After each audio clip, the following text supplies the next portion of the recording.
মিম্পা ও রাফসান দুই ভাই বোন। মিম্পা বড় বোন আর রাফসান তার ছোট ভাই। দুজনেই অনেক ভালো, তারা কখনো দুষ্টুমি করে না।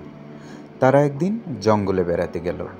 আজকে তারা অনেক কিছু দেখবে, বাঘ, ভাল্লুক, হরিণ, পাখি, শিয়াল, অনেক কিছু তারা আজকে দেখবে। তারা বনের মাঝে ঘুরতেছিল, অনেক প্রাণী তাদের সাথে এসে কথা বলল। সবাই বলল, হাই রাফসান, হাই মিম্পা, তোমরা কেমন আছো? তোমরা বেড়াতে এসেছো, আমরা অনেক খুশি হয়েছি। এরপর তারা একসাথে ঘুরতে লাগলো।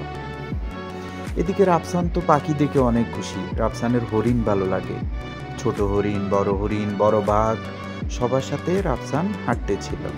মিম্পা কথা বলতেছিল। মিম্পা বলল, এই বাঘ, এদিকে আসো। বাঘ বলল, না, তোমরা আমাকে ভয় পেও না, আমি তোমাদের বন্ধু। তোমরা কেন এভাবে বনের মধ্যে এসেছো? কোনো খাবার দাবার আমাদের জন্য এনেছো?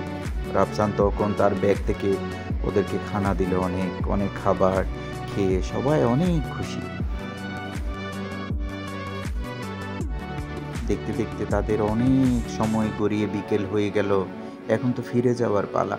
কিন্তু তারা বন থেকে কিছুতেই ফিরতে চাচ্ছিল না। এই জঙ্গলটা তাদের অনেক ভালো লাগতেছিল।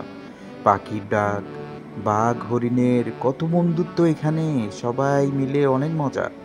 ছোট ছোট হরিণ আছে, ছোট শিয়ালও আছে এখানে। এত প্রাণী দেখে রাফসান আর মিম্পা অনেক ছবি তুললো সেখানে। দাঁড়িয়ে দাঁড়িয়ে অনেকক্ষণ ছবি তুললো, পশু পাখিদের সাথে খেলা করলো, পাখির ডাক শুনলো। এরপর তারা চিন্তা করতে লাগলো, এবার তো চলে যেতে হবে, না হয়তো ওদের রাফসান আর মিম্পার আম্মু তাদেরকে বকা দিবে। তাই তারা ধীরে ধীরে বন থেকে বের হয়ে এবার চলে যাওয়ার জন্য প্রস্তুতি নিল।